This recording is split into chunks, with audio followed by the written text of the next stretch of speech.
you please help me? Would you please pass me that bottle? Will you dance with me? Would you shut that window? Dear students, कहाँ will use करना है, कहाँ would use करना है? क्या आपको भी इसमें कंफ्यूजन होती है? So don't worry, I'm back with all of you, your English trainer.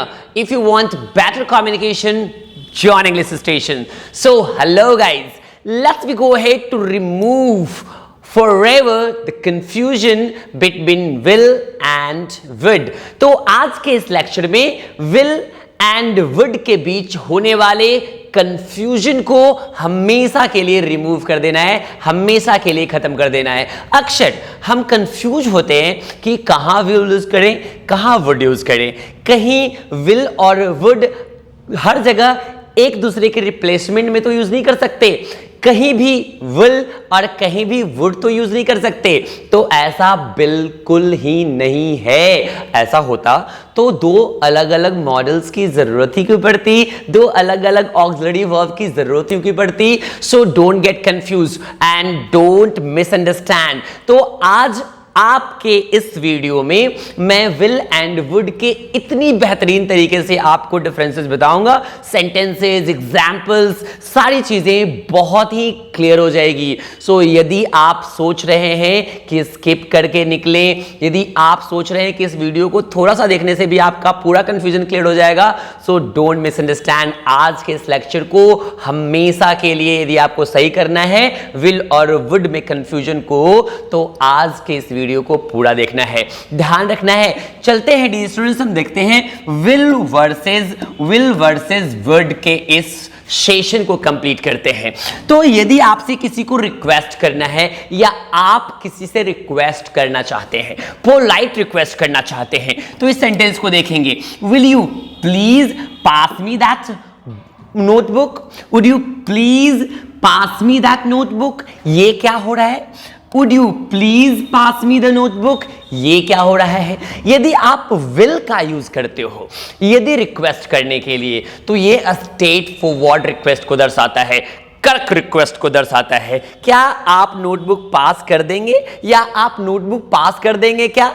आप नोटबुक पास कर देंगे क्या? ये थोड़ी करक बोलता है, रिक्वेस्ट करता है बट रिस्पेक्ट नहीं करता, ध्यान रखेंगे। तो विल के साथ जो रिक्वेस्ट होता है बहुत ही स्ट्रेट फॉरवर्ड होता है, रिस्पेक्टफुल नहीं होता। बड़ों के साथ इसका इस्तेमाल करना सहज या सही नहीं माना जाता।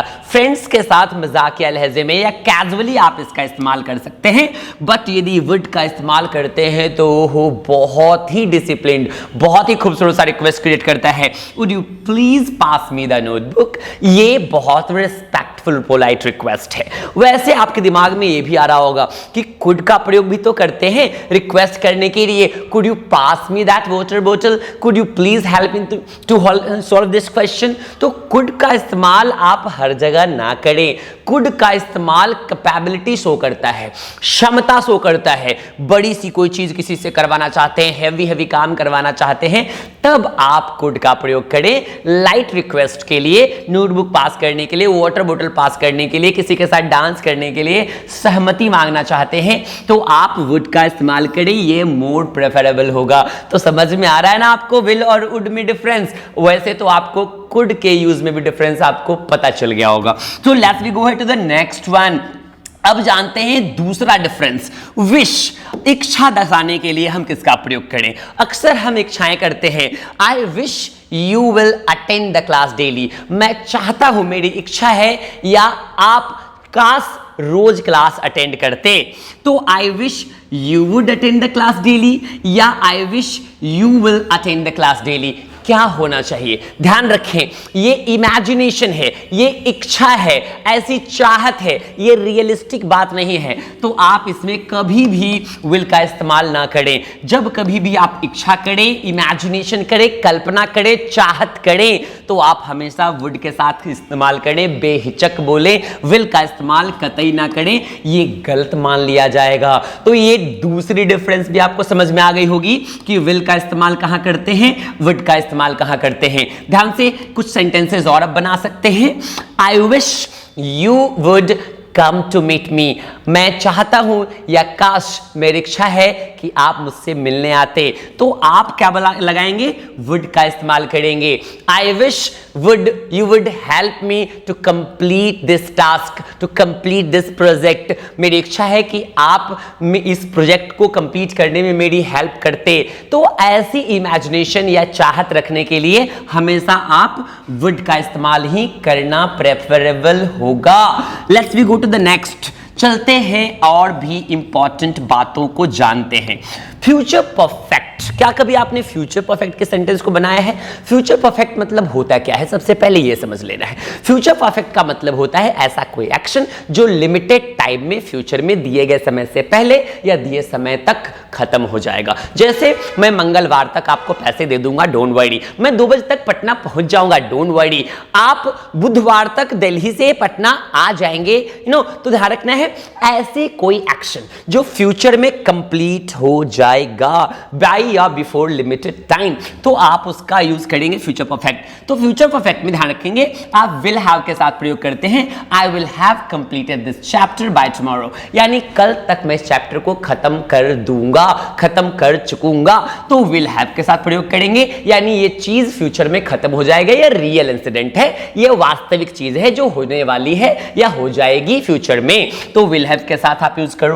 विल हैव के साथ यानी फ्यूचर में कोई भी काम खत्म हो जाएगा तो will have finished, will have completed, will have met, नहीं ध्यान रखना है विल हैव रिच्ड, ऐसे कोई भी काम आप कर सकते हो।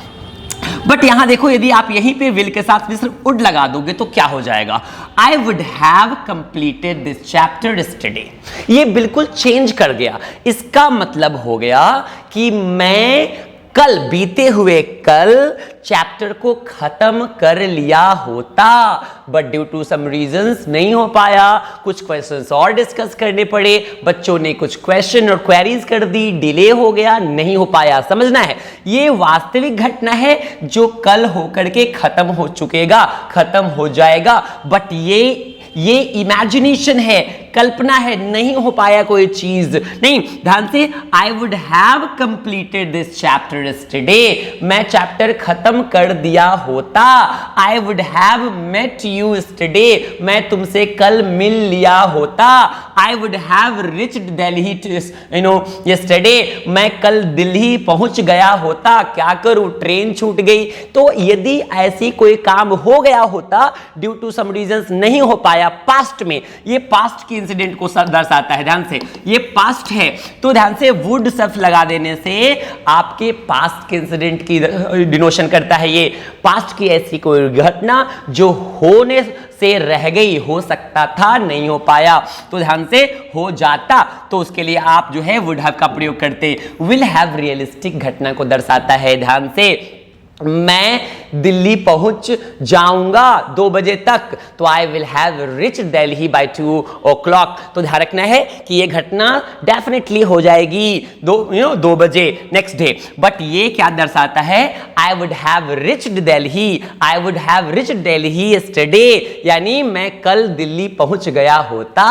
नहीं, तो इस तरह से आप बना सकते हैं। बहुत ही ब्यूटीफुल सा डिफरेंसेस है। चलते हैं लास्ट सिचुएशन की तरफ, रियल वर्सेस अनरियल सिचुएशन। ये क्या होता है जी, रियल वर्सेस अनरियल सिचुएशन क्या होता है। आई will come if I he will come if I call him, यानी वह आएगा जब मैं उसे बुलाऊंगा, यानी रियल घटना है कि जब मैं उसे बुला दूंगा वो आ जाएगा।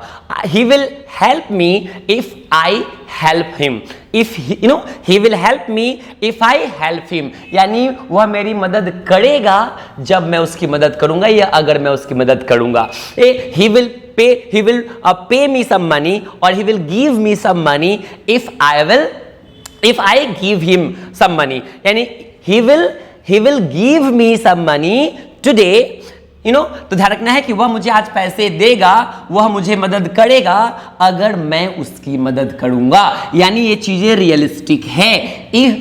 he will pay me और he will give me money if I give him, ध्यान से, तो ध्यान रखना है कि ऐसी कोई भी घटना जो फ्यूचर में किसी कंडीशन से लिमिटेड है, तो ऐसे घटना को रियलिस्टिक घटना कहते हैं। अगर तुम आओगे तो मैं तुमसे मिलने आऊंगा। If if you come I will come to meet you, यदि तुम आओगे, if you come I will come to meet you. तो ध्यान रखना है ऐसे में आप विल का इस्तेमाल करेंगे जो घटनाएं सत्य है। तुम आओगे तो मैं तुमसे मिलने चला जाऊंगा, रियल घटना है। ध्यान रखना है he would come if I called him, ये समझना है क्या है। he would come, वह आया होता, if I called him, यदि मैं बुलाया होता।